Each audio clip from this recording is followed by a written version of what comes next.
Nagsisimula ang kwento matapos ang Tournament of Power, direkta sa himpapawid ng planetang Earth. Gaya ng dati, ipinagpapatuloy ni Goku ang kanyang praktikal na gawain sa pamamagitan ng pagsasaka at pag-aalaga sa kanyang bukid. Sa pilitan siyang inatasan ni Chi-Chi na gawin ang mga gawaing ito matapos mag-focus sa kanyang torneo. Matapos ang trabaho, dumiretso si Goku sa kanyang bahay habang nasa kusina si Chi-Chi, mukhang kararating lang niya at iniisip ang tungkol sa pagkain.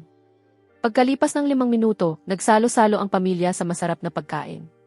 Gayunpaman, mas abala si Goku sa pag-aasikaso ng kanyang pagsasanay. Kaya naman, agad niyang naisipang pumunta sa kumpanya ni Bulma upang makakuha ng pahintulot na magsanay sa gravity vehicle. Samantala, sa palasyo ni Zeno, nagsimula ang talakayan ni Zinc-Han at Zeno-sama tungkol sa mga pangyayaring naganap sa Tournament of Power at kung paano umunlad si Goku sa pamamagitan ng kanyang mga pagbabago. Hinangaan nila ang karakter na ito. Zen-chan, malinaw na malaki ang naging pag-unlad ni Goku. Sa tingin ko, dapat ko siyang ipatawag upang maging isang pinuno kasama natin. Talagang magiging masaya ito. Matapos maisip ni Zeno na mas lumakas ng husto si Goku, naisip niyang gawin itong pinuno ng lahat, lalo na sa tabi ng palasyo ni Zeno. Dahil dito, muling ipinatawag ang dakilang pari upang makilahok sa ideyang ito. Siyempre, ang dakilang pari ay maaari lamang tuparin ang mga kahilingan ni Zeno, kaya agad siyang nag-isip ng paraan upang dalhin si Kakarot at ipinaalam kay Whis na siyang namamahala sa Universe 7. Nagtungo si Whis sa Earth nang walang paliwanag at dinala si Goku sa lugar ni Zeno. Ano? Ang pinuno ng buong pag-iral? Talagang nakakagulat ito. Namangha si Goku sa mga salita ni Whis at direktang dinala sa palasyo ni Zeno. Maligayang pagdating, Zeno-sama. Matagal na rin mula nang huli tayong magkita. Ano ang dahilan at dinala mo ako rito? Aba, Goku, pinag-uusapan namin ang estado ng iyong enerhiya at talagang nagustuhan namin ito. At noong torneo, naiisip naming gawin kang pinuno ng buong pag-iral. Mukhang nasiyahan si Zeno sa kanyang ideya. Habang palihim na ipinahihiwatig ng dakilang pari na kulang si Goku sa responsibilidad para sa ganoong posisyon, kinabahan si Goku nang marinig ang alok na ito. Nag-alinlangan siyang magbigay ng pagsang-ayon o pagtanggi. Ano ito? Gusto ba talaga ni Zeno na maging pinuno ako? Ano kaya ang dahilan nito? Mawawala ang ganap kong kalayaan. Aba, Zeno, ano bang dahilan at naisip mo ito? Humanga ako sa ipinakita mo sa torneo, at lumabas na isa kang mandirigmang umabot sa antas ng mga referee dahil sa iyong superior instinct. Sinuportahan ng kapwa ni Zeno ang ideyang ito. Mukhang sinusubukan ng dalawa na hikayatin si Goku na pumayag. Habang nalilito ako sa desisyong ito, hindi ko alam kung ano ang sasabihin ko. Maaari kang magsanay kasama ang dakilang pari, at sa gayon ay lalakas ka at magiging karapat-dapat sa posisyong ito. Magkakaroon ka rin ng pagkakataong tuklasin ang iba pang kakaibang universo at makilala ang pinakamakapangyarihang pinuno sa bawat pag-iral. Sandaling nag-isip si Goku. At unti-unting lumitaw sa kanya ang mga senyales ng pagsang-ayon. Sinubukan niyang suriin ang sitwasyong ito hanggang sa ito ang kanyang naging sagot. Sige, pumapayag ako. Magiging napakalakas kong pinuno at poprotektahan ko ang kinabukasan ng buhay na ito. Nagulat si Whis sa naging desisyon ni Goku at tumugon si Zeno sa pagsasabing, mabuti iyon. Maaari ka nang bumalik sa Universe 7. Bukas ay magsisimula na ang pagsasanay mo kasama ang dakilang pari. Nagpaalam si Goku kay Zeno at dumiretso sa Earth dala ang nakakagulat na balita. Habang ipinagdiriwang ng lahat ang kaarawan ni Bala, ipinahayag ni Goku ang kanyang balita. Kumusta, lahat, may kamangha-mangha akong balita para sa inyo. Hello, Dad, saan ka nang galing? Aba, ang totoo, nakipag-usap ako kay Zeno-sama, at inatasan niya akong akuin ang posisyon bilang pinuno, at hindi lang iyon, kundi maging pinuno ng lahat ng mga Diyos ng pagkawasak. Namangha ang iba pang kasama, at tila si Vegeta ang pinakanagulat sa balitang ito. Hindi siya muling makapaniwala sa narinig niya. Mas mataas ang magiging ranggo ni Goku kaysa sa kanya. Sa tuwing sinusubukan niyang higitan siya, lagi niyang natutuklasan na may hindi inaasahang paraan na naman si Goku upang maungusan siya. Kakarot, paano mo nakuha ang posisyong iyon? Vegeta, hindi rin ako makapaniwala, nagkataon lang talaga. Pero sa desisyong ito, maniwala ka sa akin, mapoprotektahan natin ang Earth at magkakaroon tayo ng pagkakataong ipagtanggol ang buong unibersong ito. Matapos ang pagdiriwang at makumbinsi si Vegeta, lumabas si Goku. Lumabas siya kasama ang kanyang pamilya papunta sa amusement park. Matapos maglibang ng ilang sandali, nagpa siya si Goku na magpahinga bilang paghahanda sa pagsasanay na matatanggap niya kinabukasan. Dumiretso ang dalawa kay Zeno. May angkop na lugar ng inilaan para sa pagsasanay. Natuwa si Goku sa kanyang uniforme bilang referee. Itinuring si Goku na isang maharlikang mandirigma, kaya tumanggap siya ng pinakamahigpit na pagsasanay at mga tagubilin upang matukoy ang kanyang tunay na antas. Sinimula ng dalawa ang pagsasanay sa mga pangunahing tuntunin ni Goku nang walang anumang pagbabago, upang unti-unting mapataas ang tindi nito. Matapos ang humigit kumulang 30 minutong pahinga, nagsimulang muli ang pagsasanay. Ngunit sa pagkakataong ito, magtutuon sila sa aspeto ng posisyon ni Goku, kung saan sinabi ng dakilang pari na sisimulan niyang ituro kay Goku ang teknik ng paglipat sa pagitan ng mga universo, na mas epektibo kumpara sa teleportation na nakadepende lamang sa pagsagap ng ki ng isang tao. Lumapit ang dakilang pari, ipinagmamalaki ang ipinakita ni Goku, dahil ang sitwasyong kinakaharap niya ngayon ay nagpapakitang mas determinado si Goku habang nagsisikap siyang protektahan ang kanyang universo at gampanan ang kanyang responsibilidad. Sinimula ng dakilang pari na pagbutihin ang mga kakayahan ni Goku hanggang sa muli niyang makamit ang instinct. Matapos ang pinakahuling pag-unlad ng kanyang kapangyarihan, may ilang mahihigpit na tuntuning ipinatutupad sa mga anghel, kabilang ang hindi pakikialam sa anumang may kaugnayan sa labanan. Kaya, sa bawat pagtaas ng kanyang kapangyarihan, sinubukan ni Goku na patuloy na lampasan ang kanyang mga nakasanayang limitasyon para sa kapakanan ng kanyang posisyon. Matapos ang pagsasanay at matapos niyang ilabas ang kanyang pinakahuling anyo, nagdao sina Daishinkan at Zeno ng isang napakalaking pagpupulong ng lahat ng mga namumunong uri. At sa pagkakataong iyon, dinala ang lahat ng Diyos ng pagkawasak at lahat ng mandirigma mula sa mga universo upang ipahayag ang bagong pinuno ng pag-iral na ito. Aba, lahat, nais kong pasalamatan kayo sa pagpunta. Mula ngayon, makikita ninyo ang isang bagong sistema ng pamumuno sa mga universo na pangungunahan ng bagong pinunong si Goku. Wow, ito ang hinihintay ko. Isa siyang mabuting pinuno para sa lahat ng anghel. Ano? Si Goku. Paano nangyari ito? Lumabas si Goku sa sandaling iyon, suot ang kanyang marangyang kasuotan at taglay ang bago niyang anyo. Makikita ang pagiging seryoso sa kanyang mukha. Aba, Beerus, sa totoo lang, ideya ito ni Zeno-sama. Tila isang desisyong ginawa upang biglain ang lahat. Isang kamangha-manghang sandali ito para sa lahat. Walang sinuman ang nakapagtala ng ganitong pangyayari. May sarili ring lohika ang ideyang ito. Mas inosente si Goku noon, ngunit ngayon ay mas matalino at mas may karanasan na siya. Tumayo si Goku bilang tagapamagitan sa pagitan ng lahat ng pinuno at nagsimulang magsalita. Salamat sa inyong lahat. Aalagaan ko ang aking tungkulin bilang bagong pinuno at magsisikap akong ayusin ang lahat. Ito talaga ang gusto namin. Congratulations, Goku. Ngayon, maaari na kayong bumalik sa inyong mga universo. Mula ngayon, magbabago na ang sistema ng pamamahala. Makalipas ang ilang sandali, naisipan ni Goku na magtungo sa Universe 11 upang makipagkita kay Jiren, habang abala naman si Jiren sa pagsasanay kasama ang kanyang anghel. Sa bago niyang posisyon, nagkaroon si Goku ng kakayahang mabilis na makalipat patungo sa Universe 11. Pagdating niya roon, nagulat si Tapo sa pagdating niya sa lugar na iyon, lalo na't wala ang grupo ni Tapo upang salubungin si Goku noong nakaraan nilang pagkikita. Ipinaliwanag ng detalyado ang sitwasyon at naunawaan ni Jiren na mas nagbago na si Goku kaysa dati. Sa totoo lang, Jiren, naparito ako para tingnan kung ipinagpapatuloy mo pa rin ang iyong pagsasanay. Sabi ka kung sukatin ang antas ng lakas mo pagkatapos ng lahat. Namangha ang iba pa nilang kasama sa nagawa ni Goku at sa tagumpay niyang makamit ang posisyong ito. Napakalakas na niya ngayon. Hindi sa antas na masusukat na higit pa sa kapangyarihan ng mga anghel, ngunit kahit paano, maaari itong ituring na tunay nilang antas, at iyon pa rin ang layuning dahilan kung bakit pumunta roon si Goku. Sa wakas, natupad ang kanyang layunin. Matapos bisitahin ang dati niyang kalaban, bumalik siya sa kanyang sariling universo at humingi ng paumanhin sa dakilang pari dahil umalis siya ng walang pahintulot, ngunit ang totoo, hindi naman niya kailangang humingi ng tawad. Walang problema, Goku, isa ka ng pinuno pagkatapos ng lahat. Okay, mabuti iyon. Gusto kong makausap si Zeno. Abala akong mag-organisa ng Tournament of Universes, kaya nagtungo ako sa Universe 11 upang tingnan kung interesado si Jiren na sumali at magsanay.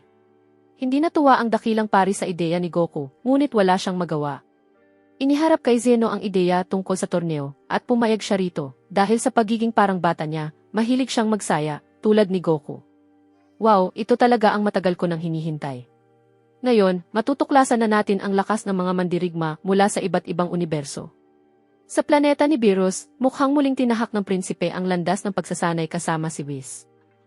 Lalo na nang matanggap niya ang balitang naging pinuno si Goku, kaya nakaramdam siya ng pagkabigo at nagsikap ng husto upang maabot ang kapangyarihan ni Kakarot. Ngunit ang nangyari ngayon ay isang bagay na hindi niya inaasahan dahil biglang lumitaw si Daishinkan at agad na nagpakita ng paggalang ang lahat habang nagtaka si Whis kung bakit naparito ang kanyang ama. Kumusta lahat? Aba, Whis, dapat mong maunawaan na medyo nagulo ang aking tungkulin matapos kunin ni Goku ang aking posisyon, at dahil dito, naglabas si Goku ng utos na ipaalam sa lahat ng universo na malapit ng idaos ang Tournament of Power. Nagulat sina Beerus at Vegeta sa balitang ito na maaaring may dalang mapanganib na mga lihim, kaya sumingit ang dakilang pari at nagsabing, tama, ngunit dapat tandaan na aalisin ang mga batas tungkol sa pagbubura, dahil isa lamang itong hamon para sa mas malalakas na pinuno at mga kandidato sa kapangyarihan. Ang desisyong inanunsyo ni Gobernador Goku ay hindi lamang ikinainis ni Beerus, kundi tila nangambarin ang iba pang mga namumuno sa ideyang ito. Nagpatuloy ang dakilang pari upang ipaalam ito sa iba pang mga universo. Ano sa tingin mo? Sa tingin ko, isusuko ko na ang aking posisyon. Aba, Champa, huwag kang mag-alala, makakakuha ng malaking gantimpala ang mananalo.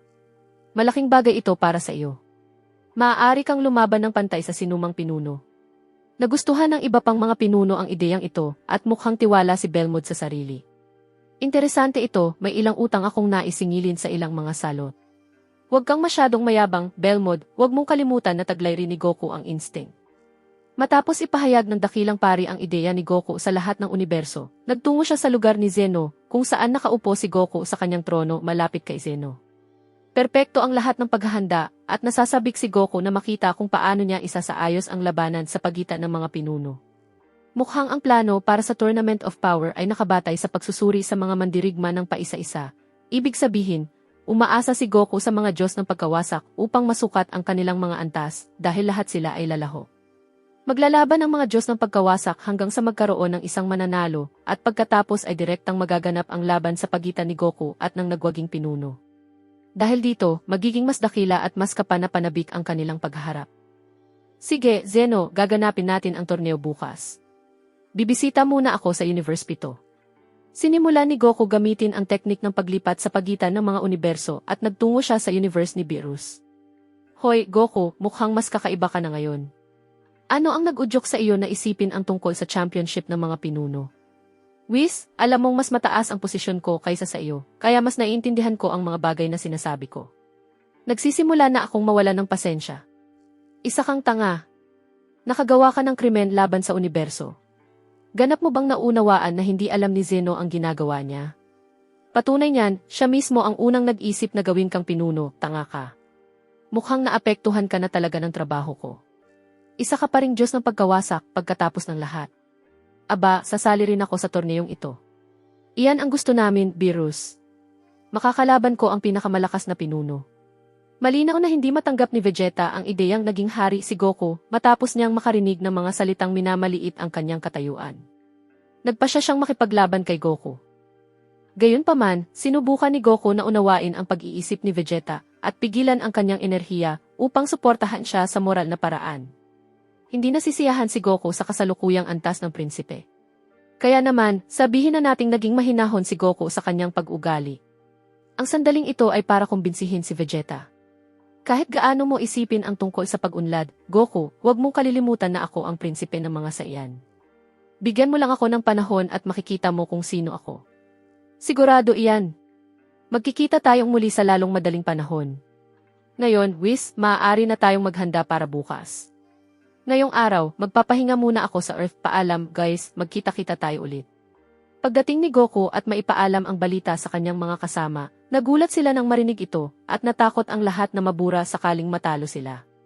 Gayunpaman, ang kalagayan ngayon ni Goku kay Zeno ay nakapagpawala sa takot na iyon dahil wala silang dapat ikabahala hanggat matatag si Goku sa kanyang malaanghel na posisyon, hindi dahil sa puwersa, kundi dahil sa kanyang tunay na katayuan.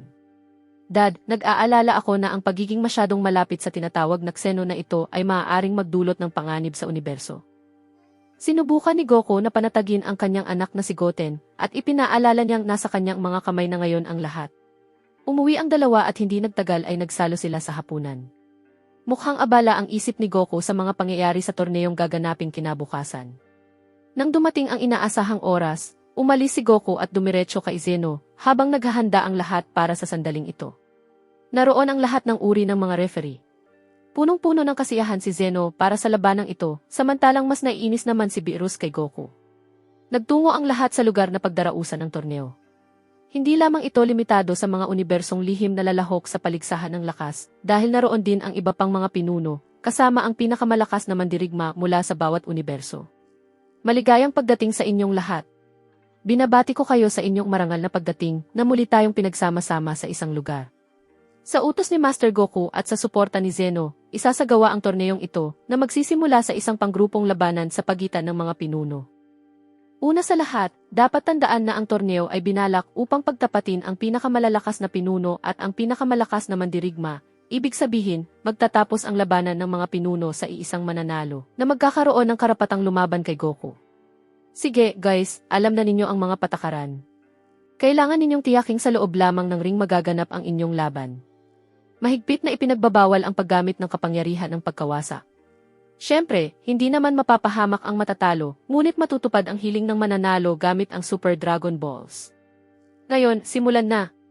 Nagsimula ang labanan kasabay ng pagsisimula ng torneo.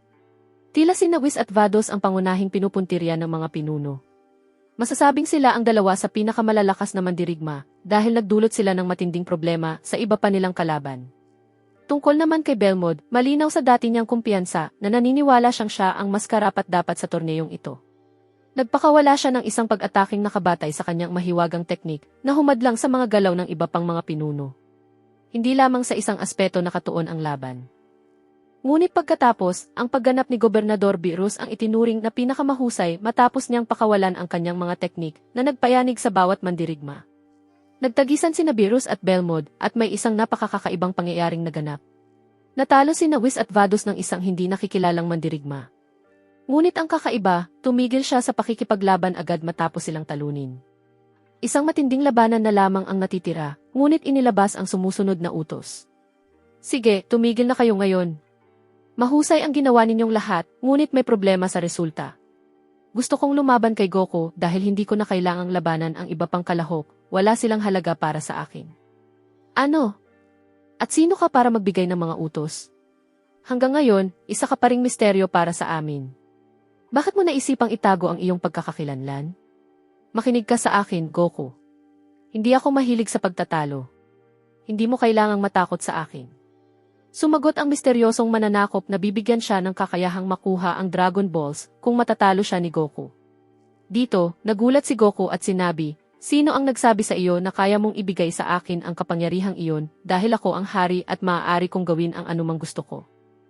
Nagulat ang dakilang pari sa bagay na ito at pagkatapos ay naisip niyang mataas nga ang katayuan ng mananakop na ito at maaaring siya ang may-ari ng Super Dragon Balls.